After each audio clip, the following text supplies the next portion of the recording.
Decía Arratsalde-on que disculpas por el retraso, que el responsable soy yo del retraso, no el ponente.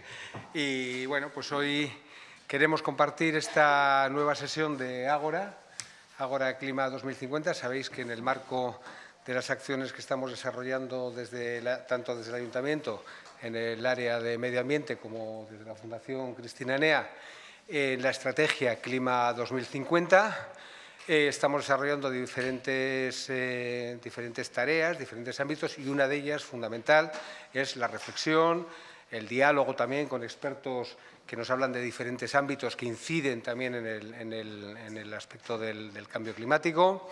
Y hoy nos toca hablar de los residuos, que además de la vertiente de su efecto, de su incidencia en la estrategia de clima, pues también es un tema social controvertido. Guipúzcoa, Donosti, Guipúzcoa más que Donosti, ha tenido un debate interesante y a veces interesado también en este ámbito. Hoy queremos centrar fundamentalmente lo que podemos hacer desde los ayuntamientos, cuál es el papel que en los ayuntamientos podemos desarrollar para que los residuos se recojan de manera selectiva y su incidencia, por lo tanto, en el cambio climático sea menor. Y en eso también estamos trabajando, tanto desde el área de medio ambiente como desde el área de mantenimiento. Estamos desarrollando un plan director de residuos y un plan de contenerización en el que, bueno, pues pensamos, en fechas próximas lo presentaremos, pensamos darle una vuelta pues un poquito a todo el tema de la contenerización, que como sabéis es el sistema que tenemos en Donosti, pero entendemos también que hay campo de mejora, que hay ámbito de mejora, y en esa dirección estamos trabajando. Yo, sin más, os dejo con Ignasi Puig, que bueno, pues es un experto en medio ambiente y es un experto también en el tema de residuos, asesora a diferentes ayuntamientos, pero para profundizar un poquito más en su currículum, que es amplio y extenso, pues le cedo la palabra a Chema para que os cuente qué otras cosas ha hecho Ignasi. Y bienvenido, Ignasi. Eskerrik asko, Alfonso, eskerrik asko zuei noski etortzeagatik. Dakizutenez gaur hondakinak da ikutuko ditugun gaia. Gaur nunbait jarraipena emateko Ágora K 2050 honi oso argi izan behar dugu zein dan udal honek edo batez ere hiri honek ditun konpromesoak. Los compromisos en la estrategia climática, los compromisos que se tienen de cara al 2050 tienen que ver mucho con la reducción de gases de efecto invernadero. Del orden del 40% hay que reducir para 2030 para poder llegar a ese compromiso. Y obviamente, aunque hay muchos ámbitos involucrados, los residuos es uno de ellos. Por poner un ejemplo, en estos momentos la ciudad de San Sebastián se estima que solamente recicla, o mejor dicho, separa para su reciclaje el 38% de los recursos, de los residuos. Obviamente, lo que hoy nos vaya a contar el doctor Ignasi Puig, junto con las otras políticas y estrategias que se están activando, tendrán que ir en esta dirección si queremos cumplir con los objetivos de la estrategia climática. Antes de presentar un poco más intensamente o profundamente quién es Ignasi Puig y sobre todo su recorrido, quiero aprovechar la mención para recordarles que Ágora para en Navidad, pero que a partir de enero volveremos a retomar con nuevos temas. Y a lo largo de 2018 pues iremos proponiendo mensualmente en esta cita que hay en el último miércoles, más o menos, proponiendo temas que tienen que ver con el cambio climático, que tienen que ver con diferentes aspectos, diferentes formas, diferentes casos de éxito también. Es un proyecto en el que nos involucramos tanto el Museo San Telmo como el Departamento de Medio Ambiente del Ayuntamiento como Fundación Cristina Enea, y esperamos que también nuevas instituciones se vayan sumando. En cualquier caso, el 31 de enero abordaremos el tema de las transiciones energéticas, que ya en alguna ocasión previa hemos hablado también de un nuevo modelo energético. Bien, ¿cómo se llega a este modelo energético? Hay que hacerlo de golpe, hay que hacerlo a través de un proceso gradual. ¿En qué consiste? ¿Se ha hecho en algún otro lugar?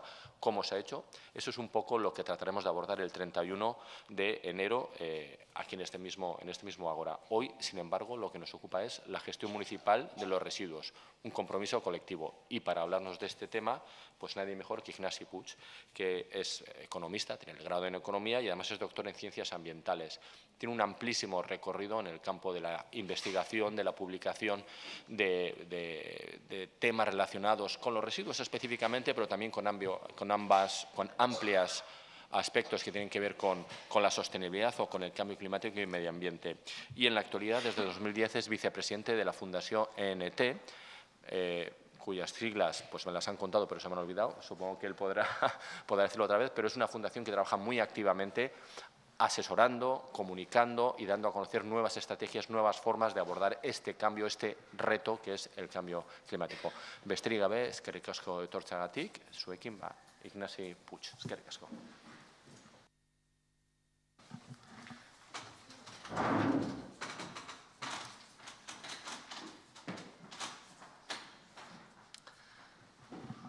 Bien, pues gracias por la presentación. Cada vez que me llaman de Guipúzcoa para hablar de residuos me tiemblan las piernas porque habéis tenido aquí debates muy intensos, pero una vez más decidí aceptar. Esta vez me llamo Manu de la Fundación Cristina Enea, que es un amigo de años. A ver, mi presentación tiene el siguiente índice. Más o menos voy a tratar de hablar unos 40 minutos. La primera mitad sobre el contexto de las políticas europeas de residuos, que están en plena discusión los nuevos objetivos. Voy a presentar novedades de esta misma semana y cómo esto se ha trasladado a España y a las diferentes comunidades autónomas. Y luego ya voy a entrar en la cuestión más municipal de cuáles son las opciones las oportunidades de los municipios. Tengo que decir que mi conocimiento de la situación concreta de Donosti es escaso, por tanto no voy a poder hacer muchas referencias en relación a la situación presente vuestra, pero seguramente saldrán temas que luego en el debate podemos comentar. Bien. Es importante empezar hablando de Europa porque Europa realmente ha sido el motor de cambio en materia de residuos y también en otros ámbitos de la política ambiental de las últimas décadas. No estamos donde estamos si no fuese por el impulso recibido desde la Unión Europea. Concretamente hay 6 directivas europeas que hablan de residuos. Yo solamente voy a pasar muy por encima de los principales objetivos de 2 de ellas, ¿no? La Directiva Marco de Residuos y la Directiva de Vertidos o de Vertederos. La Directiva Marco de Residuos nos dice que para 2020 se debe reciclar como mínimo el 50% de los residuos municipales. Luego veremos que estamos lejos de este punto y creo que lamentablemente hoy ya se puede afirmar que España no cumplirá y por tanto recibirá sanciones sobre esta cuestión. Ojalá me equivoque, pero creo que lamentablemente no me voy a equivocar. Aquí fijaros en este gráfico que están ordenados los diferentes países de acuerdo al porcentaje de residuos que vierten y son datos de 2012, pero no ha habido cambios dramáticos. Veis que España el porcentaje de residuos en gris, ¿no? que se vierten era superior al 60% y claramente por encima de la media europea. Por contra, los niveles de reciclaje, de compostaje, son claramente por debajo de la media europea. Por tanto, España sigue estando pues, lejos de los objetivos, como decía, y no, lamentablemente, excepto experiencias puntuales, pues no es un país de referencia en esta materia. Aquí veis, ¿no?, el porcentaje de reciclaje del Estado español y el nivel que hay que alcanzar para 2020. Ya veis que proyectando la tendencia no parece que vayamos a llegar y no está habiendo cambios de suficiente calado para que esto sufra un cambio significativo. El pico de 2008 es atribuible a cuestiones estadísticas más que a un cambio real. Otra de las directivas importantes es la Directiva de Vertido de Residuos. La Directiva de Vertido de Residuos nos dice que para el año… ¿para qué año era? Para el año 2020 también me parece, no me querría equivocar, los residuos municipales biodegradables deberán haberse reducido hasta un 35% de los niveles vertidos en 1996. Los residuos biodegradables son la materia orgánica, el papel, la fracción vegetal. Vemos de nuevo cómo España en su conjunto, en el medio, está lejos de la línea azul horizontal, que sería el nivel de cumplimiento, de la línea roja, horizontal, que sería el nivel de cumplimiento. Algunas comunidades autónomas están ya en nivel de cumplimiento, mientras que otras están muy lejos, ¿no? Sobre todo están en nivel de cumplimiento aquellas que han implementado la recogida selectiva de la materia orgánica y aquellas que han hecho una apuesta muy clara por biometanización. Biometanización de la fracción resto. En el caso de Euskadi, esto es 2012 y puede haber habido cambios, pero la apuesta por biometanización no es de las comunidades autónomas que más la ha hecho. Esto no es ninguna crítica, porque luego podemos hablar de los pros y contras de optar por la biometanización de la fracción resto. Y la recogida selectiva de la orgánica pues, también está en fase de despliegue. Por tanto, está aún lejos de cumplir. Otros aspectos importantes para tener un mapa de cuál es la situación actual a nivel de Estado. Bien, lo sabemos, ¿no? Pero no es importante recordarlo. La fracción orgánica, es decir, los restos de comida, etcétera, es la fracción en peso más importante de los residuos.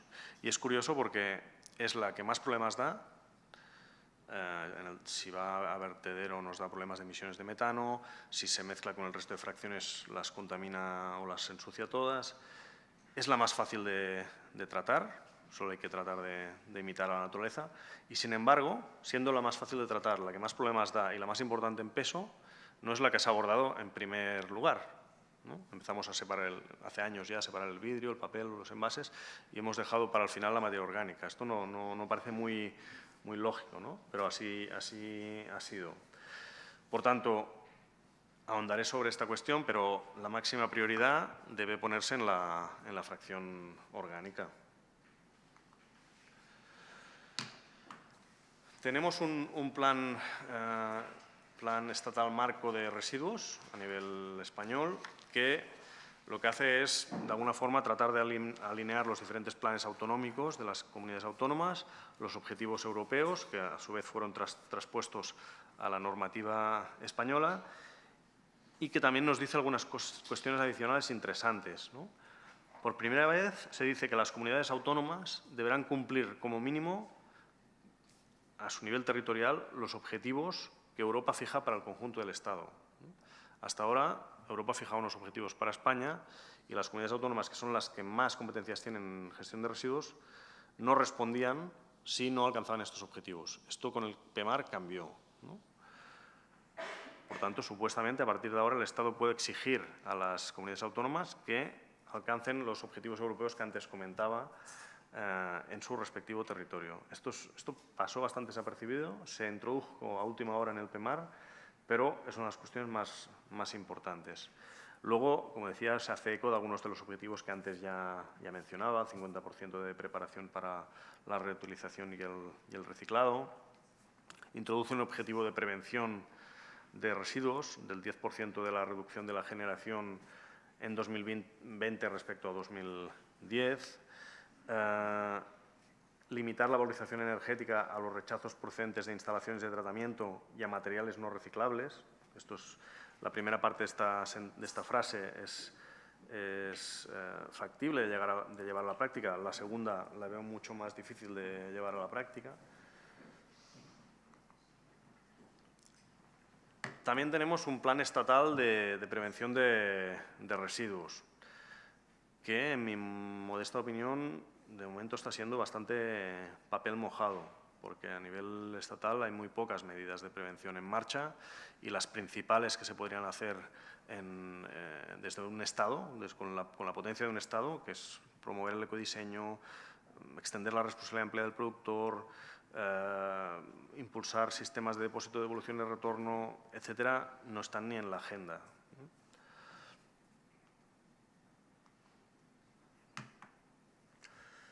Vale, este es un gráfico sobre el nivel de reciclaje por comunidad autónoma. Hemos visto antes dónde estaba España en su conjunto. Y veis cómo la situación en las comunidades autónomas es muy diferente, ¿no? Por un lado, hay comunidades autónomas donde veis que el tramo verde de la barra es relativamente importante, ¿no? Esto es lo que se recicla proveniente de recogida selectiva. Veis cómo Navarra, Cataluña y Euskadi, sobre todo Asturias, tengo mis dudas, es donde se han hecho apuestas más fuertes y donde se alcanzan mejores resultados de recogida selectiva. Por otro lado, hay comunidades autónomas donde el tramo azul, que es el compostaje vía plantas de tratamiento mecánico biológico, tiene mucha importancia.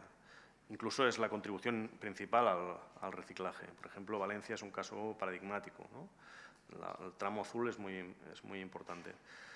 Pero hay que decir que estos son plantas, grandes plantas por lo general, donde se trata la fracción resto, el contenedor gris, ¿no? El residuo mezclado. Hay que decir que, sin embargo, los resultados, los outputs de estas plantas acostumbran a ser de mala calidad, particularmente el compost obtenido, que legalmente no se puede ni siquiera llamar compost, ¿no? Y que, de hecho, lo que viene de Europa es que esto, a partir de un cierto año, no va a poder ni computarse como reciclaje, cosa que ahora sí que se computa y, además, es determinante para que algunas comunidades autónomas salgan más o menos bien en la foto, ¿no?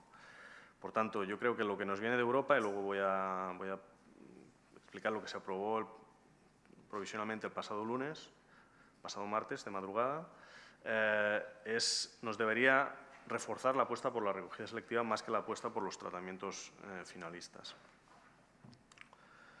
Bueno, esto es, ya de alguna forma ya lo hemos visto, ¿no? Esto ya no habla de reciclaje, sino de recogida selectiva.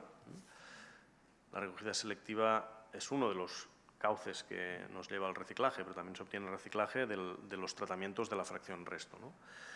Esto es del 100% de los residuos, cuántos se recogen mediante recogida selectiva y cuántos se recogen mezclados, ¿no? Vemos que, como ya he dicho antes, pues algunas comunidades autónomas como Cataluña, País Vasco y Navarra son las que más fuertemente, porcentajes más altos tienen de recogida selectiva. Y son porcentajes muy bajos, pero es que hay otras partes del Estado donde el resultado realmente es dramático, ¿no? Hay comunidades autónomas como Canarias, por citar un ejemplo, que la recogida selectiva ni está ni se la espera, ¿no? De momento. Esto no se ve, ¿no? Buah, esto no lo puedo ni comentar porque había unas flechas aquí, pero no se ve. Esto es un balance de masas de la situación de la gestión de residuos en España. Se ve la importante contribución del vertedero, como decía antes, la contribución, el hecho de que, bueno, esto no se ve porque ya digo, han desaparecido las flechas, pero hoy día la apuesta muy fuerte que se ha hecho en España por la MBT, Mechanical Biological Treatment, tratamiento mecánico biológico, contribuye por una parte a materiales bioestabilizados, que no se le puede llamar compost, como decía, porque no puede tener un uso, no debería tener un uso agrícola. Una parte de recuperación, pero la mayor contribución de las plantas de tratamiento mecánico biológico en peso es el agua que se evapora. Esto es muy sorprendente para muchos, pero de la mayoría de inputs, el output mayor de las plantas de tratamiento mecánico biológico es la evaporación de agua, ¿no? Bueno, es agua que no llega a incineradoras o a vertederos con los problemas que esto ocasiona, pero a veces pensamos que la mayoría de las salidas son bioestabilizados o materiales recuperados y en absoluto es así, ¿no? La mayoría de las salidas son o agua evaporada o rechazos que deben incinerarse o verterse. Bueno, estamos yendo hacia una economía circular. Bueno, pues realmente nos llegan vientos cada vez más fuertes que impulsan en esa dirección. Una economía circular o el concepto de economía circular se inspira en la naturaleza, ¿no? En la naturaleza el concepto de residuo no existe en principio, aunque ¿qué es sino el petróleo, sino un residuo de la naturaleza? Y es en el que justamente edificamos nuestra civilización actual. Pero bueno, la mayoría de ciclos de la naturaleza a medio o corto plazo podríamos decir que no generan residuos, ¿no? La idea de economía circular es tratar de imitar la naturaleza. Estamos sumamente lejos de la economía circular. Ya veis que en España, entre vertederos y incineradoras, más del 70% de los residuos terminan en estas instalaciones. Estamos enormemente lejos de la economía circular. Pero nos llegan vientos en esta dirección cada vez más fuertes, ¿no? Ya fue un tema principal en la conferencia mundial Río+20, luego vino diferentes roadmaps y estrategias de la Comisión Europea y en 2015 llegó el paquete de economía circular propuesto por la Comisión Europea. El paquete de economía circular es una comunicación muy interesante donde se habla de residuos y de muchas otras cuestiones y un primer paquete legislativo que es la reforma de las directivas de residuos. Luego van a venir otros paquetes legislativos sobre ecodiseño o sobre otras cuestiones. El paquete de reforma legislativa de economía circular lleva discutiéndose pues 2 años y se prevé ya su aprobación en las próximas semanas. La madrugada del pasado martes se llegó a un acuerdo ya entre el Parlamento, la Comisión y el Consejo.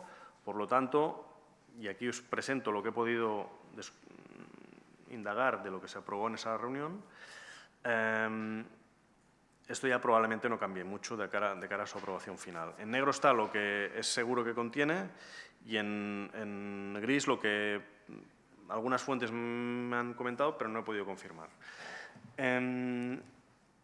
Los objetivos de reciclaje de residuos, que como antes decía son del 50% 2020 los que hoy están operando, van a seguir esta progresión, 55% para 2025, 60, está mal esto, 60 para 2030 y 65 para 2035. Por tanto, vamos a seguir estando muy lejos de poder hablar de una economía circular, aún el 35% de los materiales van a seguir perdiéndose, pero qué duda cabe que es un mensaje muy potente y si España no va a alcanzar los objetivos a 2020, pues va a ser difícil que se alcancen los objetivos subsiguientes. Un objetivo del 70% de reciclaje de plásticos para 2030, un límite del 10% de residuos depositados en vertederos para 2035 y un único método de cálculo de reciclaje. Ahora los países podrían optar entre 4 métodos distintos para calcular su porcentaje de reciclaje. Y otras cuestiones importantes que no he podido confirmar con absoluto detalle, pero que parece que también van a estar en el paquete aprobado, la recogida selectiva obligatoria de biorresiduos y de textiles. El bioestabilizado a partir de un cierto momento no contaría para los objetivos europeos de reciclaje. Luego España, que ha hecho una apuesta muy fuerte por este sistema, no le serviría para alcanzar los objetivos del primer punto. Esto tiene unas consecuencias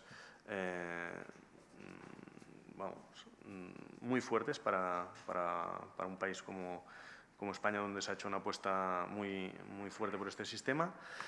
Y criterios mínimos sobre los regímenes de responsabilidad empleada del productor para envases, residuos eléctricos, electrónicos, aceites y otros que existen o podrán existir en el futuro.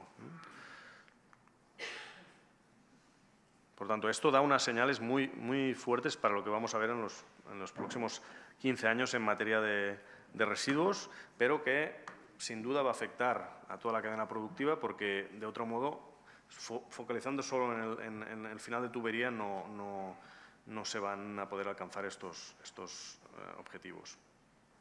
Bien. Hablando de economía circular, creo que también es muy importante poner el énfasis en el marco económico en el que nos movemos y en cómo este debería cambiar para que los actores que gestionan los residuos tengan los señales adecuados. Por un lado, es muy importante señalar que los precios de gestión de residuos son relativos. Algo es caro o barato en función de lo caro o barato que es la alternativa, ¿no? Si nosotros queremos reciclar plástico en Alemania, sin duda es más caro que reciclar plástico aquí. Pero a un alemán le parece barato reciclar plástico y aquí nos parece caro. ¿Por qué? Porque aquí la alternativa es más barata y allá la alternativa es más cara. Allá en Alemania, llevar residuos a vertedero pues es mucho más caro de lo que llevar residuos a vertedero o a incineradora en España. Y en la mayoría de países europeos pasa lo mismo. Cuando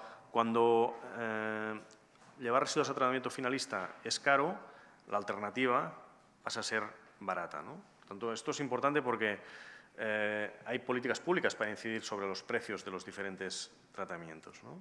Y hay que alinear el mensaje ambiental con el mensaje social, con el mensaje económico, perdón.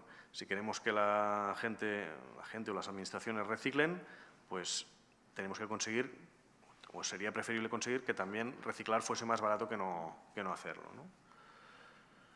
Fijaros en este gráfico que muestra el coste del vertido en los diferentes países europeos. El coste del vertido se conforma de lo que te cobran por llevar una tonelada de residuos al vertedero, más los impuestos asociados al vertedero.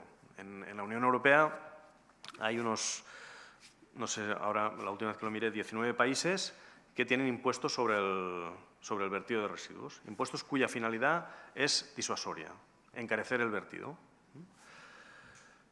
España es uno de los pocos que no tiene, aunque hay 3 comunidades autónomas que sí que, luego presentaré un gráfico, sí tienen instaurado este impuesto en su territorio, ¿no?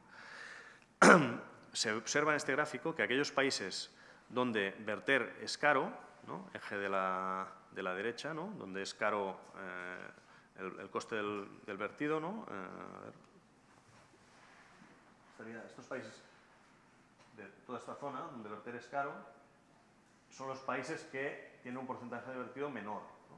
Y donde verter es barato, 20 euros tonelada, etcétera, el porcentaje de vertido es muy alto. No tiene nada de extraño una gráfica así, pero se constata empíricamente. Y esto lo vemos también, en cierto modo, en España. En España hay regiones, no hace falta decir nombres, da igual, donde verter residuos cuesta un 10-20 euros la tonelada. Con esto, olvídate de reciclar. Reciclar va a ser siempre más caro, ¿no? Pero estos costes, no hace falta decir que no cubren ni los costes ambientales de los vertederos, ni los costes post-clausura, etcétera, etcétera, ¿no? El caso de Euskadi es curioso, porque, o al menos de Guipúzcoa, ¿no? Porque el coste del vertido no es una de las regiones donde hay impuesto, pero sin embargo el coste del vertido es caro, ¿no? No sé cuál será la razón, pero así es. En otras zonas el coste del vertido es medio, como puede ser en Cataluña, con la media puede ser 50-60 euros tonelada, pero hay un impuesto de 30 euros tonelada que va a subir hasta 47 euros tonelada en 2020, ¿no? Y ahora ya hay otras regiones, como Castilla y León o Extremadura, que tienen también impuestos sobre el vertido y en Navarra está en fase de aprobación, está en el proyecto de ley ya de residuos incorporado. Y por lo que se refiere a la incineración, pues Cataluña es la única comunidad autónoma en el Estado que grava la incineración de residuos municipales con un impuesto. Fijaros el impacto que tuvo la introducción del impuesto sobre el vertido de residuos en Cataluña. El impuesto se creó en 2004 y en la gráfica tenéis el número de municipios que implantaron la recogida selectiva de la fracción orgánica, el quinto contenedor o la recogida puerta a puerta, ¿no?, de fracción orgánica. Veis como en 2004 hay en la gráfica, en la línea naranja, que es la suma de los municipios grandes y pequeños, hay un claro cambio de tendencia, porque a partir de este momento verter empieza a ser más caro y, por tanto, reciclar pasa a ser más barato, ¿no? Entonces, hasta entonces era un tema de los convencidos. A partir de ese momento, pues también fue una cosa de los responsables de Hacienda y etcétera, ¿no?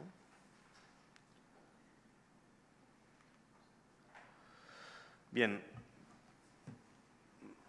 abro el capítulo municipal. Algunas de las tendencias que veo que se están, o de las posibilidades tendencias importantes en materia municipal. Bueno, la introducción de la recogida selectiva de la materia orgánica, ¿no? Excepto excepto Cataluña, donde ya es generalizada, prácticamente todos los municipios recogen selectivamente esta fracción. En el resto de partes del Estado no está tan generalizado, en algunas partes ni siquiera existen experiencias piloto. Ese es un punto, ¿no? Luego veremos. Los que están en negrita los voy a abordar en más profundidad. La recogida selectiva puerta a puerta, que os voy a decir, esto tiene, aquí lo conocéis bien porque ha habido debates fuertes, también os voy a dar mi opinión, que no es neutral, ya sé que me meto en un campo de minas, pero bueno, supongo que es como cuando se va al médico, que no le pides, no quieres que te diga lo que quieres escuchar, sino lo que es su opinión, ¿no? Pues lo mismo. Tasas de residuos, también os hablaré un poco de esto, que de hecho es posiblemente mi principal especialidad. Los sistemas de bonificación y penalización en mancomunidades y consorcios, es decir, cómo las mancomunidades y consorcios pueden incentivar a sus municipios miembros para que tengan incentivos para hacer las cosas bien. Otras posibilidades de los municipios, una posibilidad emergente que habrá que seguir viendo cómo funciona, cómo condicionar el pago a las empresas concesionarias a que alcancen resultados de recogida selectiva. Esto es algo, ya digo, emergente. Empieza a haber algunos municipios experimentando con esto, ¿no? Para que los incentivos de las empresas concesionarias estén alineados con los del municipio. En materia de ordenanzas municipales, la ordenanza propia de residuos, pero también ordenanzas que regulen las actividades en la vía pública, ordenanzas específicas sobre publicidad, los municipios tienen posibilidades, promoción del compostaje doméstico comunitario. En materia de prevención hay que ser claro que las principales posibilidades de actuación no son municipales, son del Estado y de las comunidades autónomas, que en gran medida están de vacaciones en esta materia, pero aún así hay algunas posibilidades de actuación a nivel municipal. Aquí en Donosti estuvimos participando nosotros mismos hace un tiempo con experiencias de pañales reutilizables, pero, por ejemplo, en materia de celebraciones públicas, de prevención del derroche alimentario, etcétera, hay posibilidades interesantes de actuación. Otro ámbito importante es el ámbito de la compra pública, introducir criterios ambientales a la hora de hacer las compras públicas. Hay mucha experiencia ya con el tema de materiales de oficinas, pero también otras cuestiones, obras públicas u otras cuestiones son bien relevantes. Ya digo, ahondo un poco sobre los que he marcado en negrita. Sobre la recogida selectiva de la fracción orgánica. Bueno, está el debate quinto contenedor versus puerta a puerta. Al final se trata de un tema de alcanzar objetivos, y cualquiera que los alcance, pues bienvenido sea. Según mi experiencia, en los municipios con recogida selectiva puerta a puerta, la media de resultados alcanzados es claramente superior a los resultados con quinto contenedor. Si el quinto contenedor, por algunas de las cuestiones que voy a decir ahora, va evolucionando y alcanza mejores resultados, pues dentro de unos años vengo y corrijo. Pero por el momento la experiencia empírica indica que los resultados de la recogida puerta a puerta son de media 20-30 puntos superiores al quinto contenedor. En relación me baso más que todo en la experiencia catalana, que es mucho más amplia. Aunque aquí el debate ha sido mucho más intenso sobre el puerta a puerta, la experiencia en Cataluña lleva muchos más años y hay muchos más municipios en puerta a puerta que aquí, y por eso me baso en los datos de allá, ¿no? Un debate importante, el quinto contenedor, ¿abierto o cerrado? Si es abierto, tenemos más problemas de impropios y, es decir, de residuos que no son orgánicos y van a parar ese contenedor. Y ahí ha habido algunos experimentos que indican que el tamaño de la boca del contenedor es relevante para minimizar el tema de impropios, ¿no? Si es cerrado, que es lo que es la apuesta que está liderando Euskadi en todo el Estado en esta materia, y que desde Cataluña seguimos con mucho interés porque no estamos contentos con los resultados que alcanza el quinto contenedor allá. El debate principal es, ¿solo cerramos la fracción orgánica o también otras fracciones? Parece que cuando se cierran otras fracciones, como la fracción resto, los resultados del sistema mejoran, pero cerrar la fracción resto puede llevar a problemas de vertidos al lado de los contenedores, vertidos irregulares, etcétera, ¿no? Todo tiene sus pros y contras. Si cerramos los contenedores, ¿con qué finalidad lo hacemos? ¿Simplemente con la de controlar? ¿O bien vamos a querer dar otro paso y aplicar, hacer que la tasa de residuos dependa, ¿no?, de la participación, ya sea para que pagar por generar, o bien quien haga un uso de los contenedores de fracción orgánica tenga unos descuentos? También hay muchas oportunidades de optimización. En general es una buena idea garantizar que todas las islas de contenedores tengan las 5 fracciones, que creo que también es una tendencia que habéis adoptado aquí. Bueno, un par de diapositivas sobre la recogida selectiva puerta a puerta. Es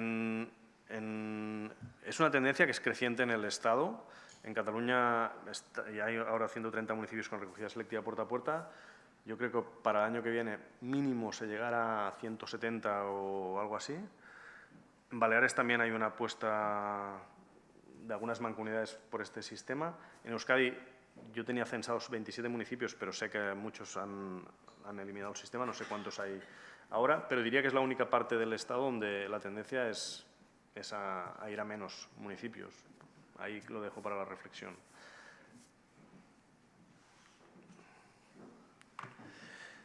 Unos datos de Cataluña de 2013, que por ahí tal vez eran 80 o 100 los municipios que tenían el sistema. Los niveles de recogida selectiva bruta, como decía, son 20 y tantos puntos superiores con modelo puerta a puerta. La generación per cápita es inferior, y esto en parte es una buena noticia, pero en parte no, porque el hecho de que la generación per cápita sea inferior se debe, creo que principalmente se debe a que con la desaparición de los contenedores desaparecen algunos usuarios fraudulentos de los mismos, tipo talleres, vertidos de residuos de la construcción, etcétera. Pero qué duda cabe que también el puerta a puerta origina lo que se llama turismo de residuos, es decir, tránsito ilegal de residuos a otros municipios por parte de ciudadanos que no quieren participar, y esto no cabe duda que es un problema. Y luego también mejores resultados en impropios, es decir, menos impropios, lo cual se traduce directamente en compost de mayor calidad. El año pasado hicimos ya unos estudios que prueban esta relación entre el nivel de impropios y la calidad del compost obtenido en las plantas de compostaje. Bueno, aquí, no sé si es tan relevante, pero hicimos también un estudio de comparativa de costes de municipios donde se hacían la recogida selectiva de las 5 fracciones con el modelo puerta a puerta y con el modelo área de aportación. Esto también era por 2013 o así. Y entonces nos daba que el coste era muy similar, lo que pasa que los costes de recogida eran mayores en puerta a puerta, es más intensivo en recogida, y los costes de tratamiento menores, así como los ingresos superiores, y una cosa equilibraba la otra. Desde entonces, esto es para Cataluña, desde entonces en Cataluña ha aumentado mucho el canon de residuos y hoy definitivamente es más barato hacer puerta a puerta que no hacer quinto contenedor. Y eso explica la proyección que antes os decía. Pero este es un gráfico que a lo mejor lo haces aquí y te da un resultado completamente diferente, ¿no? Sobre tasas de residuos. Bueno, esto también es un mundo. Las tasas de residuos es el instrumento que los municipios utilizan para para financiar el servicio de residuos, ¿no? Y el margen municipal es amplio. Cada municipio hace un poco lo que quiere. Aquí creo que utilizáis el recibo del agua, en el municipio de al lado es una tasa fija y en el de más allá a lo mejor utilizan el padrón municipal, ¿no?, para cobrar, o el IBI, o vete a saber. Realmente hay centenares de casos diferentes. No hay casi 2 municipios iguales, ¿no? Cada modelo tiene sus pros y sus contras. Hoy día lo más habitual en el Estado aún son las tasas planas a nivel domiciliario. Cada familia paga lo mismo y listos, ¿no? Este es el sistema más simple, pero también a la vez pues el menos fino, ¿no?, el menos justo, podríamos decir, ¿no? Claro, si pudiésemos, lo ideal sería que cada cual pagase en función de la cantidad de residuos que genera, ¿no? Si yo voy a la panadería y compro una barra de pan, pago una. Si compro 2, pago 2, ¿no? En cambio, con los residuos, genero 1 kilo, pago 100, genero 2, pago 100, ¿no? Esto es ilógico, solo lo hacemos prácticamente con los residuos, no con nada más. Y la única razón por lo que lo hacemos es porque no tenemos un contador de residuos. Si lo tuviéramos, ya no estaría yo hablando de esto, porque ya lo estaríamos utilizando, ¿no? Pues resulta que hay muchos países, aquellos en los que nos gusta mirarnos en materia medioambiental o de residuos, que sí han creado estos contadores de residuos, ¿no? Por lo general, los sistemas de pago por generación, que es como se conocen estos sistemas de contadores de residuos, por lo general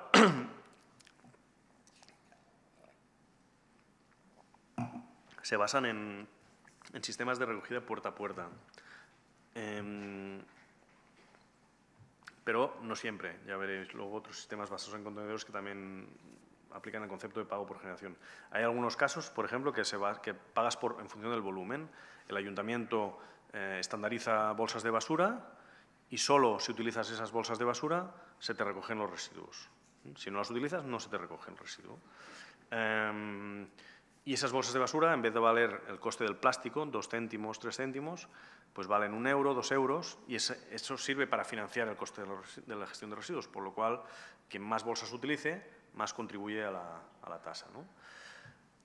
Otro sistema más común que este sistema de pago por bolsa, por ejemplo, es el que veis en Bruselas, en gran parte de Suiza.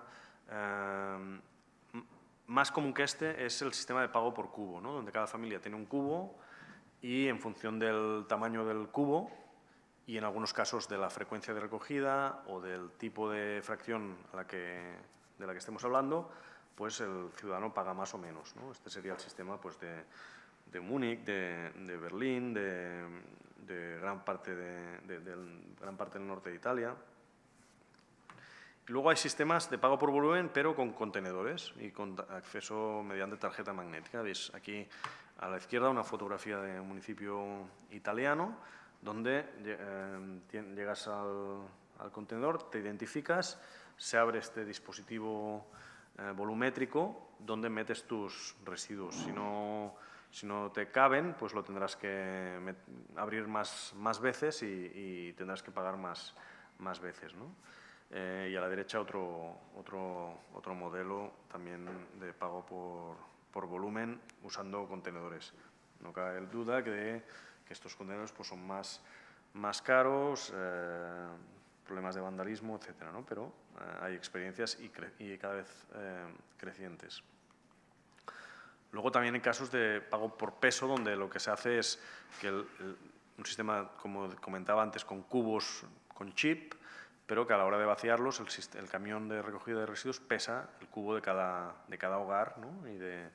y le cobra en consecuencia, ¿no? Estos son sistemas más novedosos, más tecnificados, más caros, pero que van entrando poco a poco. Yo siento una preferencia por los sistemas de pago por volumen, porque son más simples y porque además no son tan finos, no hilan tan fino, pero consiguen que el ciudadano saque los residuos solamente cuando el recipiente está lleno, a diferencia del pago por peso, con lo cual el sistema de recogida se optimiza más, ¿no?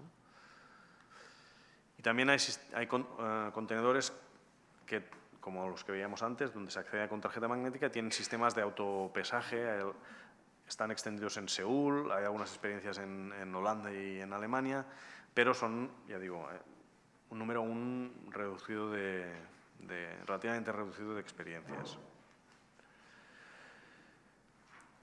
La idea de pago por generación, creo que donde va ahora mismo de pago por generación en el Estado español solamente hay del orden de